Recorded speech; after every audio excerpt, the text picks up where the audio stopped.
No way this just happened. The Cincinnati Bengals are 1-0, getting the win on Sunday against Cleveland in Cleveland.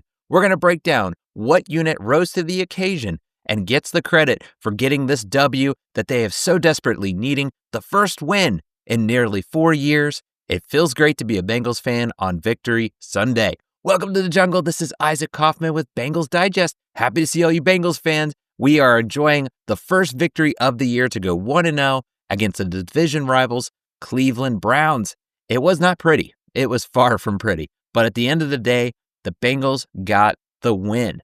So if you're watching that game, you might have thought, well, here we go again, right? There was a lot of close times where it looked like they were going to blow it. It seemed like the Bengals in the past, right? But they didn't do it. They did the whole bend, do not break mentality. So if we look at the overall recap of this game, final score 17-16. It was due to a missed field extra point on the Browns. I mean, you can look at the Browns kind of self-imploded on themselves at times. There was a lot of penalties. Looking at their chances, at one point they got within the Bengals 15, got into their territory to what would have been a go-ahead score, missed that field goal as well. So certainly the Browns kind of were their own enemy today, but the Bengals still held tough. And a big reason of that is their defense.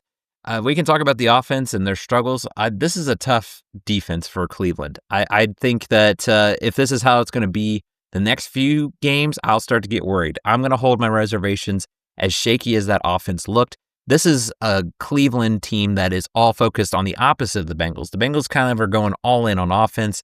It feels like Cleveland's going all in on that defense. That's a squad you just got to respect. They've got Myles Garrett and co. on the other side, and they did a really good job.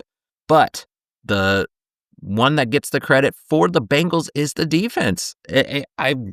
So here we are sitting. This was the question mark going into this game, right? How is this defense going to hold up? How is it going to do? And as much as we can also say, well, the Browns don't have much of an offense. They were ranked last year. They were down on the bottom in rankings. It doesn't matter. Any given Sunday. I mean, these are NFL players, and it only takes that one play, especially with a game like this. They held up. They were able to put it down. Look at the top defenders. You have Trey there at the top. This is why they re-signed him. Just imagine if he was not in the game. He got that sack that set up the miss for the field goal. If the Browns converted on that, who's to say? They could have went in and scored a touchdown, and now you're talking of a whole different result. So Trey, as much as he's one person, little plays like that sack at that timely, right then, when you need a sack, he was the guy that got it. And there you go. That's what you want out of the guy. If anything, get the pressure rate. That's something that was lacking. I will critique and say about this defense. They did not have the pressure I was hoping for. Hopefully that's just something they'll grow on. But look who pops up number 2. This is the PFF ratings. You have Shamar Stewart there. He was the second best run defender. Love it. Let's go. I mean, he's not just this person that's going to get pressures, but he's also a force in the run. And that's a solid rating that he's got going on there. You have Dax Hill showing up there. Love to see it. I want to see what Dax Hill can do coming back from injury. He was regarded as their best cornerback before injury last year. Looks like he's picking up where he left off.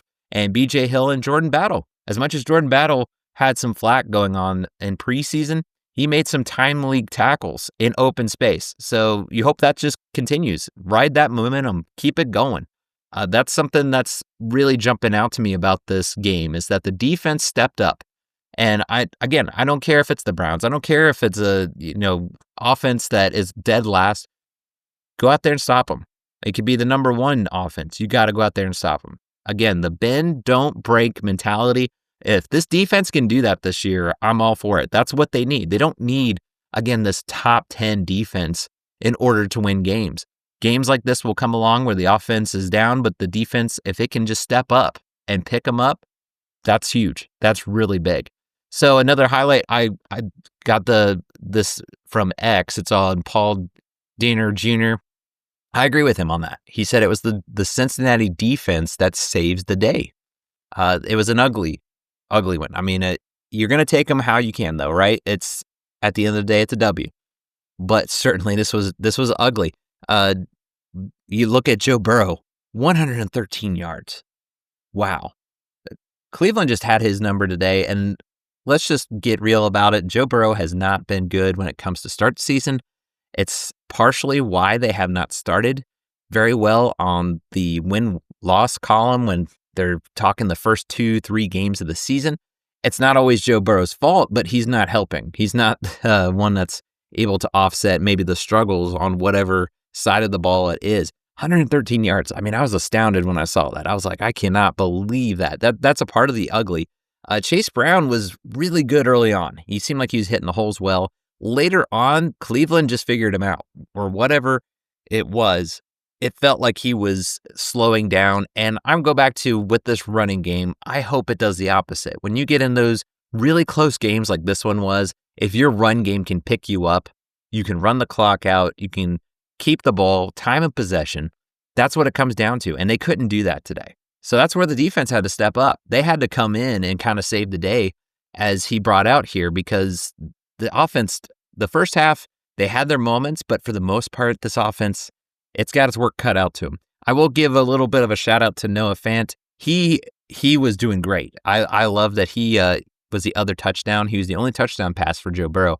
Chase Brown was the rushing touchdown, but they're using him, it looks like, in the right way. They're giving him a lot of open space, and that's how you utilize him. He's going to be that guy in open space.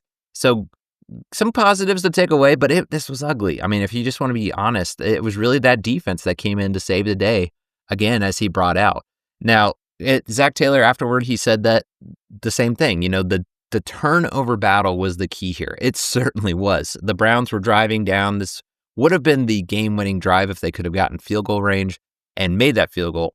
That's where there was an interception. DJ Ivey was able to catch a ball that just happened to be popped up in the air, made an amazing play on it. I mean, it was a diving catch, got it secured. There was no doubt that he had it. There was no doubt that it hit the ground or anything like that.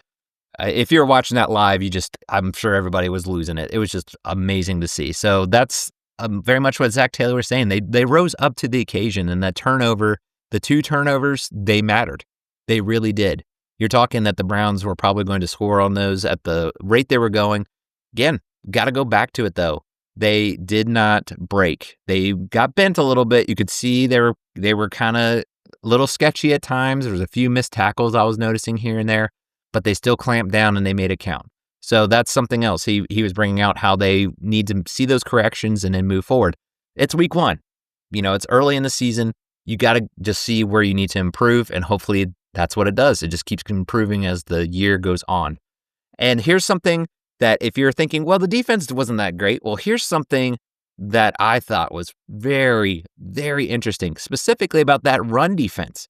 You're talking runs were just going off the wazoo in preseason.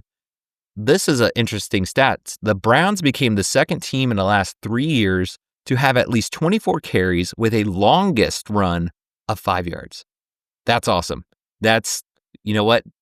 Doesn't matter if it's the Browns. Again, I don't care. That is hard to do.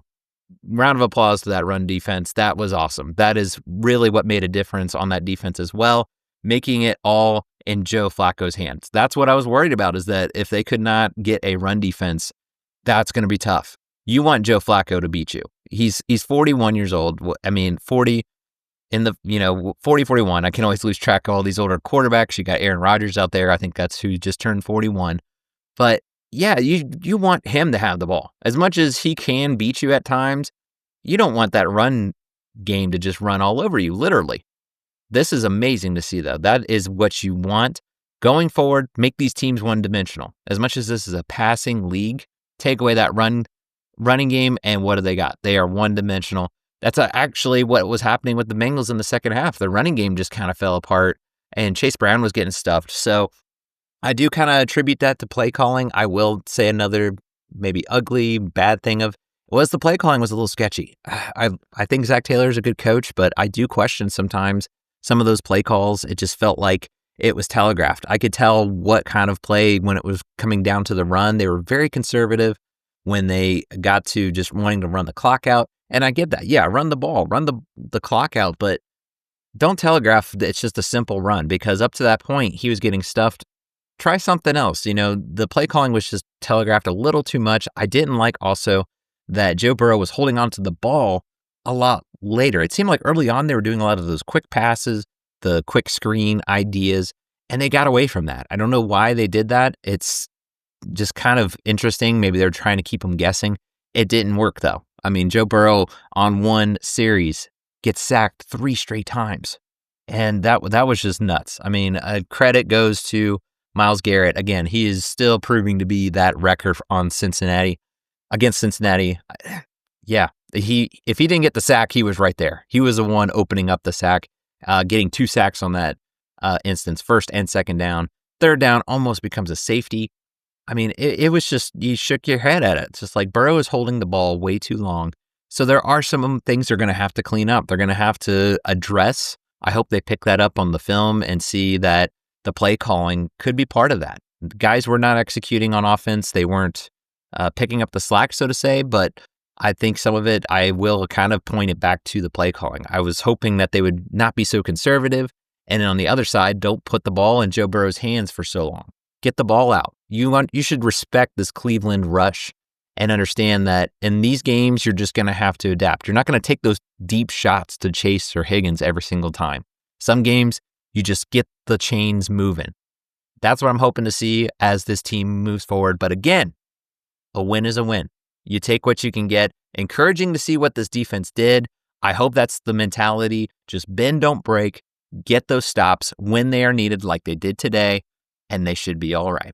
But we want to hear from you guys. What did you think of this game? There's a lot to talk about. There's some good, there's some bad, certainly some ugly things that can be discussed, but we want to hear from you guys. Comment below. At the end of the day, the Bengals are 1-0 to start the season. It's exciting to see where they can go from here. You hope they can just ride that momentum into next week. Well, that's going to do it for now, guys. As we say, Uday.